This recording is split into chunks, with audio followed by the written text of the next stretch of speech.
আসসালামু আলাইকুম সবাইকে। আমি আপনাদেরকে আজকে দেখাবো যে নতুন সরকারি চাকরির ক্ষেত্রে কিভাবে পে ফিক্সেশন এবং সেলারি সাবমিশন করতে হয়। ১ম এই বলে নিই যে আমি আসলে অ্যাকাউন্টস অফিসের কেউ না। কিন্তু আমি যখন ১ম চাকরিতে জয়েন করি এই পে ফিক্সেশন এবং সেলারি সাবমিশন করতে গিয়ে আমি প্রচুর দ্বিধাদ্বন্দ্বের মধ্যে পড়ি, প্রচুর বেগ পেতে হয়। তখন আমি ভেবেছিলাম যে আমি যদি এটা সাকসেসফুলি করতে পারি দেন এটা নিয়ে একটি টিউটোরিয়াল বানাবো যাতে আমার পরে যারা আসবেন তাদের এটা নিয়ে সমস্যায় পড়তে না হয়। আর আমি এই প্রসেসের মধ্যে দিয়ে যাওয়ার সময় প্রচুর Google এবং YouTube এ ঘাটাঘাটি করেছি। কিন্তু আমি সেইরকম কোনো ইন ডিটেইলস এবং ওয়েল ইনস্ট্রাক্টেড কোনো টিউটোরিয়াল পাইনি। তো সেখান থেকেই আমার এই টিউটোরিয়ালটি তৈরি করা। তো আ আর এইটা হচ্ছে মানে এখানে যে ইনফরমেশন গুলা আমি দেরকে দিব, এই ইনফরমেশন গুলা আমি আসলে জেনে বুঝে এবং 100% সিউর হয়ে দেয়ার চেষ্টা করেছি। তারপরেও যদি আমার ভুল ত্রুটি হয় আপনারা আসলে ক্ষমাসুন্দর দৃষ্টিতে দেখবেন। তো এখানে ১ম এ যেটা বলব যে সবচেয়ে বেটার হয় যে আপনার এই চাকরিতে আপনার আগে যদি কেউ জয়েন করে থাকে, তাহলে তার সাথে একটু কনসাল্ট করে নেয়া যে কোন অপশনটা আপনি সিলেক্ট করবেন, কোন অপশনটা আপনি সিলেক্ট করবেন না। কারণ বাংলাদেশের একেক চাকরির বেলায় দেখা যাচ্ছে যে এই প্রসেসটা একেক রকম। সো বা তারাই আসলে সবচেয়ে ভালো বলতে পারবে যে আপনার কোন অপশনটা আপনার জন্য প্রযোজ্য হবে। আ এছাড়া এইটা নিয়ে হচ্ছে আপনি যদি পে ফিক্সেশন ম্যানুয়াল এবং আইবাস ম্যানুয়াল লিখে সার্চ দেন, কিছু গভর্নমেন্ট পিডিএফ পাবেন। যদিও ওই পিডিএফ গুলো একটু পুরাতন। আর এই ওয়েবসাইটটি একটু ফ্রিকোয়েন্টলি চেঞ্জ হয় আইবাস এর ওয়েবসাইটটি। তো নাও মিলতে পারে বাট বেসিক স্ট্রাকচার মোটামুটি সেম থাকবে। তো ১ম এ আমরা দেখে নিব যে আমাদের আসলে কি কাগজপত্র লাগবে। এই কাগজপত্রগুলো আপনার আসলে পিডিএফ আকারে সংরক্ষণ করতে হবে। তো ১ নম্বরে আছে যে নতুন নিয়োগের আদেশের প্রতিলিপি। অর্থাৎ আপনার চাকরিতে পুলিশ ভেরিফিকেশন এর পর আপনার যেই অ্যা আদেশটি দিয়েছে আপনাকে যোগদানের, অর্থাৎ আপনার নাম, রোল সহ যেই কাগজটি এবং বিসিএস এর ক্ষেত্রে তো সেটি গেজেট হয় বা পিএসসির অন্য নন ক্যাডার জবের ক্ষেত্রে সেটি গেজেট আকারে পাবলিশ হয়। তো আপনার যদি গেজেট থাকে সেই গেজেটের কপি অথবা আপনার যদি অন্য কোনো আদেশের কপি থাকে সেটি। তো এখানে দেখেন এটা ৪৩ বিসিএস এর গেজেট। তো এখানে যেটা ইম্পোর্টেন্ট জিনিস সেটা হলো যে আমরা গেজেটের অনলি ৩ পাতা নিবো। গেজেটটা তো অনেক বেশি পাতার হয় কিন্তু আমরা ৩ পাতার বেশি নিব না। যে ৩ পাতা হচ্ছে ১ম যেই পৃষ্ঠা, তারপরে আপনার নাম যেই পৃষ্ঠায় আছে এবং লাস্ট পৃষ্ঠাটি। এই ৩ টি নিয়ে আমরা এই পিডিএফটাকে এডিট করে নেব। এটা আসলে অনলাইনে অনেক ওয়েবসাইট আছে যেখানে পিডিএফ এডিট করা যায়। সেভাবে আপনারা এডিট করে এই পিডিএফটা সংরক্ষণ করবেন। তো সেকেন্ডলি যেটা আছে সেটা হচ্ছে যে যোগদানের প্রতিলিপি। অর্থাৎ আপনি যোগদান করার পরে আপনার যোগদান গৃহীত হয়েছে এই মর্মে আপনাকে যে রিসিপ্ট কপিটি দিয়েছে, যেমন ধরেন আমাদের ৪৩ বিসিএস এ আমরা একটি অ্যাপ্লিকেশন দাখিল করি এবং ওই অ্যাপ্লিকেশনের একটি কপি আমাদেরকে রিসিপ্ট কপি হিসাবে আমাদেরকে আবার ফেরত দেওয়া হয়। সেটি আমরা আবার স্ক্যান করে পিডিএফ আকারে নিয়ে নিয়েছি। ৩ নাম্বার হচ্ছে স্বাস্থ্য সনদের প্রতিলিপি। আমার জানা মতে নতুন নিয়োগের ক্ষেত্রে স্বাস্থ্য সনদটি দরকার হয় না। কারণ আসলে আমরা তো আমাদের কাছে থাকে না। বাট আ আমরা এই ক্ষেত্রে যেটা করতে পারি যে আমরা চাকরিতে জয়েনিং এর জন্য যে মেডিকেলটি হয়েছিল, ঐটার যদি আপনার কোনো মেডিকেল রিপোর্টের কপি, বিশেষ করে ডোপ টেস্টের কপিটি যদি থাকে, আপনারা সেটি নিয়ে নিবেন। আ স্ক্যান করে যদি আপনার কাছে থাকে পিডিএফ আকারে। তো আমার এখানে আমার ডোপ টেস্ট প্লাস হচ্ছে আমার আই টেস্ট এবং এক্সের রিপোর্টটি আমার স্ক্যান করা ছিল। তো আমি হচ্ছে সেগুলো আপলোড করব। শুধু ডোপ টেস্টেরটা আপলোড করলেও মোটামুটি হবে। তো আর না থাকলেও হবে বাট আপনি অ্যাকাউন্টস অফিসের সাথে কথা বলে নিতে পারেন। দেন হচ্ছে সকল শিক্ষাগত যোগ্যতার সনদ অর্থাৎ আপনার অ্যা মেট্রিক, ইন্টার এবং আপনার যে গ্র্যাজুয়েশনের যে সার্টিফিকেট আছে সেই ৩ টি সার্টিফিকেট, মাস্টার্স থাকলে মাস্টার্সের সার্টিফিকেট। আ এগুলো হচ্ছে একটা পিডিএফ এ আপনি কম্বাইন করে নিবেন। এই ৪ টা ৩ টা ৪ টা যেই সার্টিফিকেট গুলো আছে একটা পিডিএফ এ কম্বাইন করে নিবেন। দেন অন্যান্যতে যেটা আছে, অন্যান্যতে হচ্ছে আপনার পদায়নের প্রজ্ঞাপন যে আপনি কোথায় আপনার পোস্টিং দেওয়া হয়েছে সেইটার যে একটা প্রজ্ঞাপন থাকবে সেটা। সেটাও আপনি ৩ পেজের বেশি নিবেন না। তো এগুলো পিডিএফ আকারে সংরক্ষণ করার পরে আমরা যাবো, আমরা Google এ সার্চ করব হচ্ছে পে ফিক্সেশন লিখে। তো পে ফিক্সেশন লেখার পরে এই যে integrated budget and accounting system এই ওয়েবসাইটটিতে আমরা প্রবেশ করব। এই ওয়েবসাইটটিতে প্রবেশ করার পরে এখানে কিছু জরুরি নির্দেশনা আছে। এগুলো আপনি ভালো করে পড়ে নিবেন। এটা প্রিন্ট নেয়ার কথা বলা হয়েছে। প্রিন্ট না নিলেও হবে। তো এখানে আপনি দেখেন যে এই যে আমি যেটা বলেছি যে ৩ পৃষ্ঠার অধিক যাতে না হয়, এইটাই এখানে বলেছে। আরো কিছু ইনস্ট্রাকশন এখানে দেয়া আছে। আপনারা একটু পড়ে নিবেন। দেন হচ্ছে এখানে টিক মার্ক দিয়ে আমরা পরবর্তী অপশনে যাব।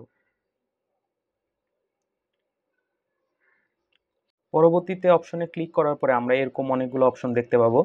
যেখান থেকে আমরা নতুন নিয়োগ সিলেক্ট করব। যেহেতু আমাদের নতুন নিয়োগ। তারপরে আমরা এখান থেকে বেসামরিক সিলেক্ট করব, যেহেতু আমাদের বেসামরিক জব। আপনার যদি রেলওয়ে বা অন্যটাতে হয় আপনারা সেই অনুযায়ী সিলেক্ট করবেন। দেন আমাদের এরকম একটা লগ ইন ইন্টারফেস আসবে, যেখানে আমরা প্রথমে আমাদের নিজের এনআইডি নম্বরটি দিয়ে দিব।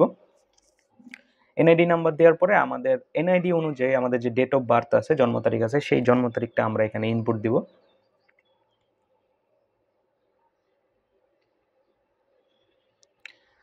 এরপরে আমরা আমাদের ফোন নাম্বার ইনপুট দিব। এখানে যেটা ইম্পর্টেন্ট জিনিস সেটা হলো যে এই ফোন নাম্বারটা অবশ্যই আপনার নামে রেজিস্টার্ড হতে হবে। অন্য কারো নামে রেজিস্টার্ড ফোন নাম্বার দিলে আপনি পরবর্তীতে ঝামেলায় পড়বেন। সো ক্যাপচা দেওয়ার পরে লগ ইনে ক্লিক করার পরে আমাদের ফোনে একটি ভেরিফিকেশন কোড আসবে। সেই কোডটি আমরা এখানে দিয়ে দিলে আমরা মেইন ওয়েবসাইটে প্রবেশ করব। এখানে আমাদের অনেকগুলো ইনফরমেশন আমাদেরকে ইনপুট দিতে হবে। প্রথমে যেটা আছে যে আপনার বেতনটা কোন অ্যাকাউন্টস অফিস থেকে হবে। আপনার পোস্টিং যদি জেলা অফিসে হয় তাহলে জেলা অফিস, উপজেলায় হলে উপজেলা অফিস। যেমন আমার পোস্টিং একটা জেলায়, তখন আমি হচ্ছে জেলা সিলেক্ট করেছি, এবং আমার পোস্টিং হচ্ছে ঢাকা বিভাগের শরীয়তপুর জেলায়, ওই অনুযায়ী আমি শরীয়তপুর সিলেক্ট করলাম। দেন এখানে এনআইডি এবং জন্ম তারিখ এবং ফোন নাম্বার অটোমেটিকলি জেনারেট হবে। এখানে শুধু আপনার নাম বাংলা এবং ইংলিশে আপনাকে ইনপুট দিতে হবে। নাম দেওয়ার পরে আছে হচ্ছে ইমেল আইডি। এখানে ইমেল আইডিটি খুব কেয়ারফুলি দিতে হবে, কারণ ইমেল আইডিতে ইমেল আসে। দেন হচ্ছে আমাদের নিয়োগ আদেশের নম্বর, অর্থাৎ আপনার যে চাকরিতে যোগদানের যে আদেশ, অথবা আপনার যদি গ্যাজেট থাকে সেই গ্যাজেটের আপনার যে স্মারক নাম্বারটি আছে, সেই স্মারক নাম্বারটি আপনাকে দিতে হবে। যেমন আমাদের 43 বিসিএসের স্মারক নাম্বার হচ্ছে এটি। এই স্মারক নাম্বারটি আমরা ওখানে দিব, এবং এই গ্যাজেটটি যে কত তারিখে প্রকাশিত হয়েছে এই তারিখটাও আমাদের লাগবে, যে 30 ডিসেম্বর 2024। তো এখানে আমরা আমাদের গ্যাজেটের স্মারক নাম্বারটি দিয়ে দিব। আপনি চাইলে আপনার পুরা স্মারক নাম্বারটিও দিতে পারেন, অথবা স্মারক নাম্বারের লাস্ট যে 3 ডিজিট সেই 3 ডিজিটই দিতে পারেন, যেমন এখানে 407। দেন আমাদের তারিখ 30/12/2024, যেই তারিখে আমাদের গ্যাজেটটি প্রকাশিত হয়েছিল। এরপরে আমরা আসবো যে আমি প্রথমে যে আপনাদেরকে পিডিএফ গুলো সংরক্ষণ করতে বলেছিলাম, সেই পিডিএফ গুলো আমরা একে একে এখানে আপলোড দিব। যেমন প্রথমে আছে আমাদের গ্যাজেটের যে পিডিএফটি, সেটি আপলোড দিব। তো এখানে আপলোড দেওয়ার পরে অবশ্যই যে নীল বাটনে যে আপলোড লেখা, এখানে ক্লিক করতে হবে। ক্লিক করার পরে দেখেন নামটি চেঞ্জ হয়ে একটা সংখ্যা দেখাচ্ছে। এভাবে পর্যায়ক্রমে আমরা সবকিছু আপলোড দিব। অন্যান্যতে আমরা আগে যেভাবে বলেছিলাম যে পোস্টিং এর যে আদেশটি সেটি আমরা আপলোড দিব। আপলোড দিয়ে আমরা ক্রস করব, এখানে ওকে বাটনে ক্রস করতে হবে। দেন আপনি কত তারিখে যোগদান করেছেন সেই যোগদানের তারিখটা এখানে দিতে হবে। আপনি যদি ক্যাডার সার্ভিসের হন তাহলে আপনি ক্যাডার সিলেক্ট করবেন, যদি না হন তাহলে সেটার দরকার নেই। তারপরে আপনার আছে ক্যাডার পরিচিতি নাম্বার, আপনার যদি পরিচিতি নাম্বার থাকে সেটা দিবেন, যদি না থাকে এখানে কিছু দেওয়ার দরকার নেই। দেন আপনি মন্ত্রণালয় সিলেক্ট করতে হবে, অধিদপ্তর সিলেক্ট করতে হবে, আপনার কোন অফিসে পোস্টিং, এগুলো পর্যায়ক্রমে আপনি আপনার মতো করে এখানে সিলেক্ট করবেন। আর শেষে আছে যে আপনি কোন পদে যোগদান করেছেন। যেমন আমি সহকারী প্রকৌশলী, সেটা আমি দিয়েছি। দেন হচ্ছে আপনি কোন গ্রেডে, যেমন আপনি যদি 9 গ্রেডের কর্মকর্তা হন তাহলে এটা। এখন এখানে যেটা সবচেয়ে ইম্পর্টেন্ট যে আপনার অতিরিক্ত কোনো ইনক্রিমেন্ট আপনি যোগদানের সময় পাবেন কিনা। যেমন 9 গ্রেডের বেসিক হচ্ছে 22,000 টাকা। তো এখানে আপনার কোনো যদি অতিরিক্ত কোনো ইনক্রিমেন্ট যোগ হয় তাহলে সেটা বাড়বে। যেমন আমার ক্ষেত্রে 2 টি ইনক্রিমেন্ট যোগ হবে। একটি হচ্ছে আমি বিসিএস ক্যাডারের জন্য, একটি হচ্ছে ইঞ্জিনিয়ারিং এর জন্য। তো এইটা আপনি কোথায় পাবেন যে আপনার ইনক্রিমেন্ট পাবেন কিনা? এটা হচ্ছে 2015 সালের যে বেতন সংক্রান্ত আদেশ, সেখানে আপনার বলা আছে যে আপনি কোন কোন ক্ষেত্রে ইনক্রিমেন্ট পাবেন। যেমন ইঞ্জিনিয়াররা পায় বা ডাক্তাররা পায়, ডাক্তাররা মেবি আরেকটা বেশি পায়, 3টা পায়। তো এটা আপনি এখান থেকে দেখে খুবই কেয়ারফুলি এটা দিবেন, কারণ এইটা নিয়েই অ্যাকাউন্টস অফিস খুব কেয়ারফুল থাকে, খুব তারা সাসপিসিয়াস থাকে, হ্যাঁ? তো এইটা আপনি খুব কেয়ারফুলি দিবেন। আর বিসিএস ক্যাডার হিসাবে যে একটা অতিরিক্ত ইনক্রিমেন্ট পান, সেটা আপনার হচ্ছে 2016 সালের যে সংশোধিত আ আদেশ আছে, সেইখানে বলা আছে যে বিসিএস হিসেবে আপনি একটা অতিরিক্ত ইনক্রিমেন্ট পাবেন। আ তো সবচেয়ে ভালো হয় যে আপনি আপনার পূর্বে এই চাকরিতে যারা আছেন তাদের সাথে একটু ডিসকাস করে যে আপনি আসলে কয়টা ইনক্রিমেন্ট পাবেন। এটাতে ভুল হলে আপনার বেতন পেতে দেরি হবে। সো তাদের সাথে একটু ডিসকাস করে যে তারা কয়টা ইনক্রিমেন্ট পায়, আপনি ওইভাবে আপনার ইনক্রিমেন্টটা অ্যাডজাস্ট করে নিবেন। তো এখানে আপনি যদি এখন খসড়াতে ক্লিক করেন তাহলে আপনার দেখাবে যে আপনার বেসিকটা এখন কত। যেমন আমার ক্ষেত্রে ২ টা ইনক্রিমেন্ট যোগ হয়ে ২৪,২৬০ টাকা হয়েছে। তো আপনার ক্ষেত্রে যত হয় তত দেখাবে। আপনি তারপরে এখানে সবকিছু আপনি একটু মানে চেক করে নিবেন আপনার ইনফরমেশন গুলো সবকিছু ঠিক আছে কিনা। আপনার যদি ইনফরমেশন সবকিছু ঠিকঠাক থাকে, তাহলে আপনি এখানে যে দাখিলে ক্লিক করুন, এখানে ক্লিক করবেন। তো আ ভালোভাবে চেক করার পরে আপনি যখন দাখিলে ক্লিক করবেন, আপনার একটা পিডিএফ ডাউনলোড হবে। সেই পিডিএফটি আমি আপনাদেরকে এখন দেখাবো। দেখতে পাচ্ছেন যে একটি পিডিএফ ডাউনলোড হয়েছে। এখানে আপনাদের সকল ইনফরমেশন শো করবে নাম সহ।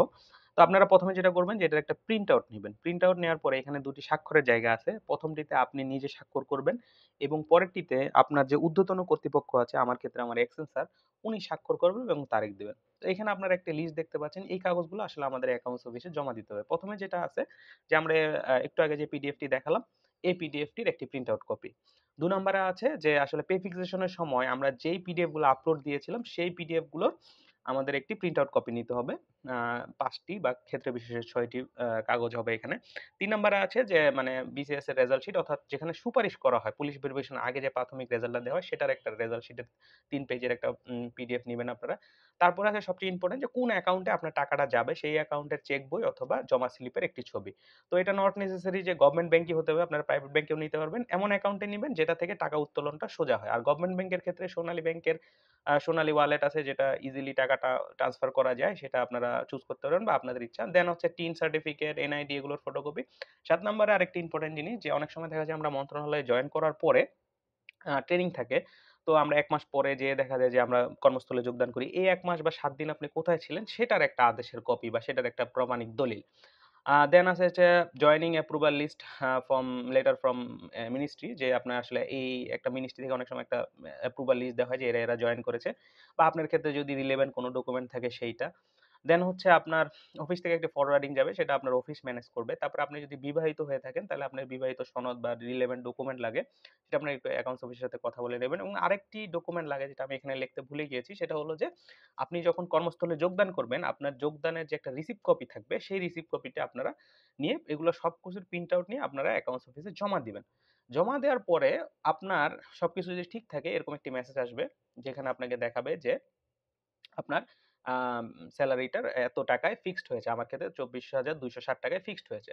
এই মেসেজটি পাওয়ার পর আপনারা এই যে আইবাস প্লাস প্লাস এই আ ওয়েবসাইট, এটা লিখে গুগলে সার্চ দেওয়ার পরে ১ম যে ওয়েবসাইট আইবাস, এই ওয়েবসাইটটিতে আপনারা প্রবেশ করবেন। এখানে দেখেন যে এখানে লগইন একটা ইন্টারফেস দেখাচ্ছে যেখানে ইউজার নেম এবং পাসওয়ার্ড দিতে বলতেছে। বাট আমাদের তো আসলে ইউজার নেম বা পাসওয়ার্ড কিছুই নেই। তো আমাদের যেটা আসলে ১ম এ করতে হবে যে আমাদেরকে নিজেদেরকে রেজিস্টার্ড করে নিতে হবে, হ্যাঁ? তো আমরা যদি নিচের দিকে খেয়াল করি আমরা দেখতে পাবো যে এখানে রেজিস্টার্ড ইউরসেলফ একটি অপশন দেখাচ্ছে।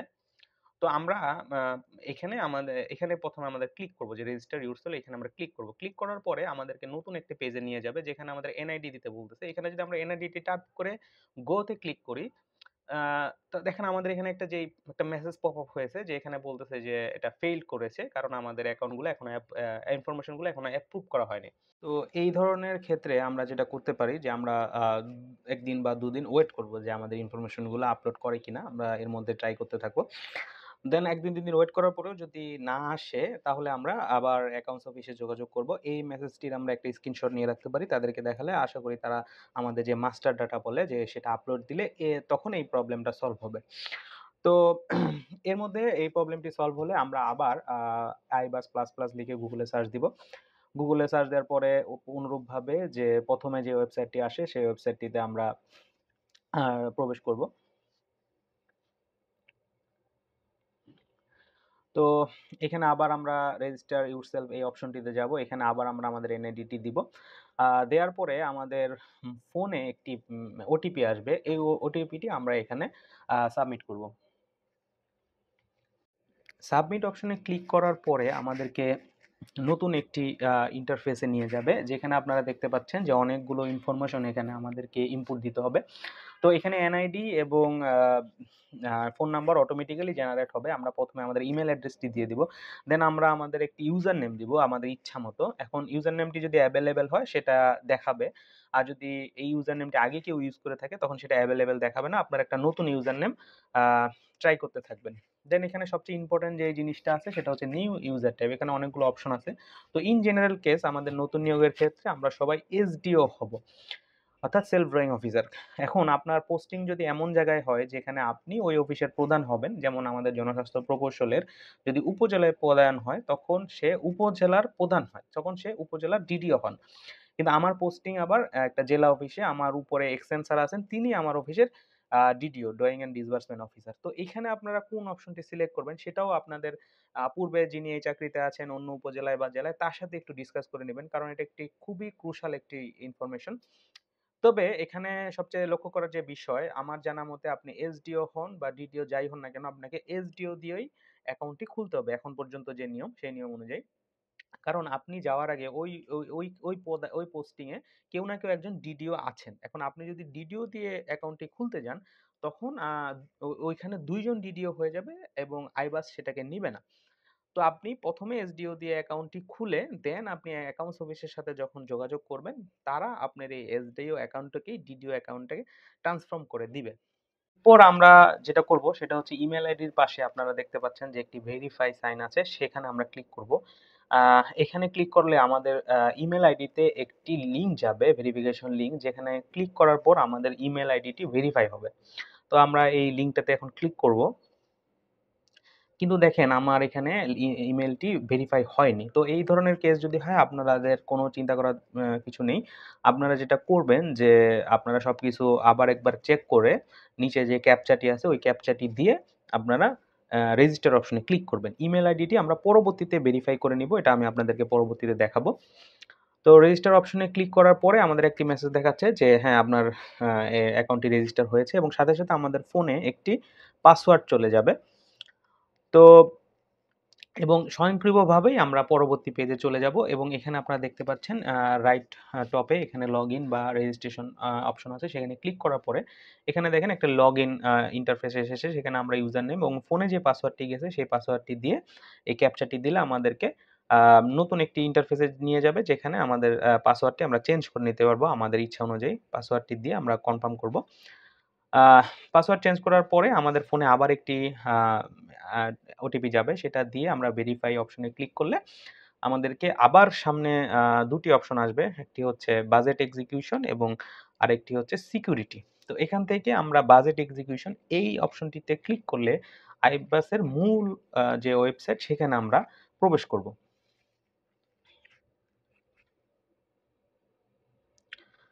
তো এখানে আপনারা দেখতে পাচ্ছেন যে এখানে আমাদের কোনো বিল দেখাচ্ছে না, কারণ এর আগে আমরা কোনো বিল সাবমিট করিনি। আ এখানে রাইট টপে যে মানুষের মতো সাইনটি আছে সেখানে ক্লিক করার পরে আ এখানে ইমেইল যদি আপনার ভেরিফাই না থাকে এখানে ক্লিক করলে একটি ফোনে ওটিপি যাবে। সেভাবে আপনার ইমেইলটি ভেরিফাই করে নিতে পারবেন। তো এখন আমরা আমাদের সেলারিটি সাবমিট করব। তো এখানে আপনারা দেখেন যে এখানে উপরে পে বিল একটি অপশন আছে। এই অপশনটিতে আমরা ক্লিক করব। পে বিল অপশনে ক্লিক করার পরে আপনারা ক্লিক করবেন বিল সাবমিশনে। বিল সাবমিশনে ক্লিক করলে এখানে আপনাদেরকে আ আ ফিসক্যাল ইয়ারটা দেখাচ্ছে, but month of the salary এটি দেখাচ্ছে না। এখানে অটোমেটিক্যালি শো করার কথা জানুয়ারি মাসটি। তো এখানে শো না করলে আমরা এবার চলে যাব পার্শিয়াল বিল সাবমিশনে। পার্শিয়াল বিল সাবমিশনে এই যে আপনারা দেখেন যে পে বিলের নিচেই আছে। তো এখানে ক্লিক করার পরে এখানেও দেখেন যে আমাদের মাসটা দেখাচ্ছে না এবং এখানে অটোমেটিক্যালি আসলে যে ইন্টারভ্যালটা সেটি দেখানোর কথা। তো এই ধরনের ক্ষেত্রেও আপনারা একটু অ্যাকাউন্টস অফিসের সাথে যোগাযোগ করতে পারবেন। উনারা যদি আপনাদেরকে এটা ঠিক করে দেয়, দেন এই যে দেখেন এখন দেখাচ্ছে পার্শিয়াল বিলের ক্ষেত্রে। তো এখানে বলে রাখি যে আপনাদের যদি জয়েনিং ১ তারিখে না হয়ে পরে হয়, মানে ফুল মান্থের সেলারি যদি আপনারা না পান, সেক্ষেত্রে আপনাদেরকে পার্শিয়াল বিলটি সাবমিট করতে হবে এবং এখানে অটোমেটিক্যালি আপনার যে ইন্টারভ্যালটা, মানে আপনি কত তারিখ থেকে কত তারিখ জয়েন করে চাকরি করেছেন, সেই ইন্টারভ্যালটা অটোমেটিক্যালি দেখাবে। তো ইন্টারভ্যাল এবং মান্থ সিলেক্ট করে গো তে ক্লিক করলে আপনার পুরো সেলারির যে ডিটেইলসটা সেটা দেখাবে। আপনারা এখানে ঐকিক নিয়ম করে বের করে নিতে পারবেন যে আসলে আপনারা ওই নির্দিষ্ট দিনের জন্য কত টাকা পাবেন পুরা মাস থেকে। তো এখানে যেটা সবচেয়ে বেশি চেক করার জিনিস সেটা হচ্ছে যে আপনার হাউস রেন্ট অ্যালাউন্স যেটা আছে সেটা। কারণ এটা আসলে জায়গা ভেদে বিভিন্ন আ হয়। এখন এইটা আসলে আপনি কত পাবেন সেটা কোথা থেকে জানবেন? সেটা জানতে পারবেন যে আমি আপনাদেরকে আসলে ১ম এ যেই ১৫ র যে আদেশটি দেখাইছিলাম বেতন সংক্রান্ত, সেখান থেকে দেখতে পারবেন। এখানে দেখেন 9 গ্রেডের ক্ষেত্রে আপনার যদি ঢাকা সিটি কর্পোরেশন হয় আপনি ৫৫% বা অন্য সিটি কর্পোরেশন হলে ৪৫% এবং জেলা বা উপজেলায় হলে আপনারা ৪০% পাবেন। তো সেই অনুযায়ী আপনারা বেসিকের নির্দিষ্ট পার্সেন্টেজ ক্যালকুলেশন করে আপনারা পেয়ে যাবেন আপনার আসলে হাউস রেন্ট অ্যালাউন্সটা কত হবে। সেটা যদি ঠিক থাকে তাহলে তো আপনারা এখানে সাবমিট করতে পারবেন। আর যদি ঠিক না থাকে তাহলে এটা আপনারা নিজেরাই চেঞ্জ করতে পারবেন। আমরা নিচের দিকে গেলে দেব, এখানে একটা সেটিংস অপশন আছে সাবমিট অপশনের পাশে। তো এই সেটিংসে ক্লিক করলে আপনারা এখান থেকে এডিট করে নিতে পারবেন। আ যেমন দেখেন এখানে আপনারা এখন যে এখানে এডিটের একটা অপশন দেখাচ্ছে, আপনারা হাউস রেন্ট এডিট করে নিতে পারবেন। আর যদি ঠিকঠাক থাকে তাহলে তো ঠিকঠাক আছেই, আপনারা তাহলে সাবমিট করে দিবেন। তো আপনারা নিচে যে সাবমিট বাটনটি আছে সেখানে ক্লিক করলে আপনাদের ফোনে একটি ওটিপি যাবে। তো ওটিপিটি আপনারা এখানে ইনপুট দিয়ে দিবেন। ইনপুট দিয়ে ওকে দিলে আপনাদের সেলারিটি সাবমিট হয়ে ডিডিওর কাছে ফরওয়ার্ড হবে।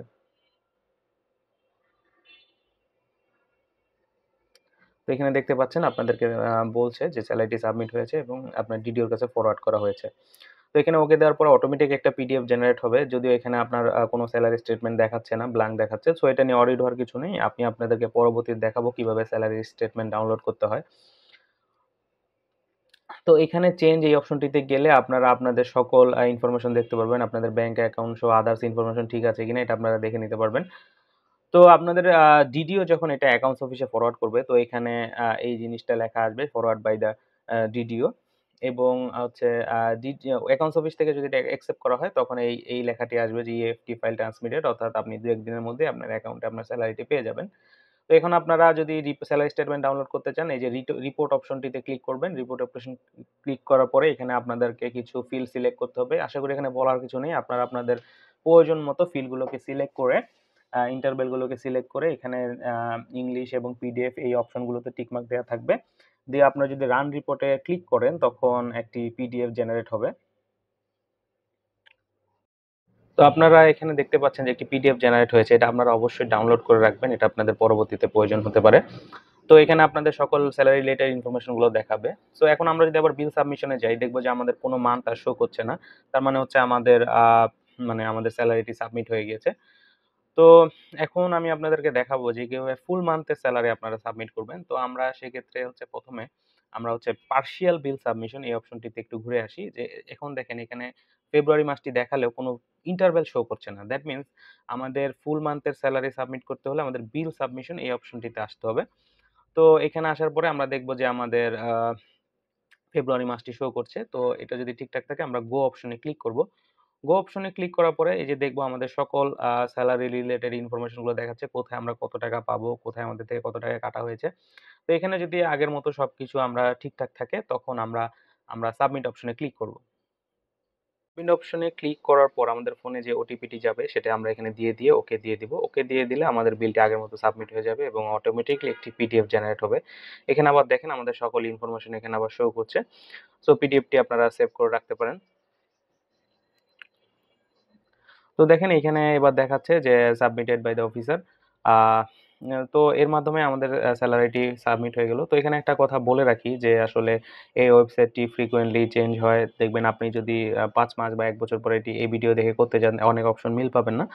তো সেক্ষেত্রে আপনারা একটু চাবেন যে আপডেটেড ভিডিও দেখে বা আপডেটেড ম্যানুয়াল দেখে স্যালারি সাবমিট করার। তো সকলকে ধন্যবাদ। ভালো থাকবেন, সুস্থ থাকবেন।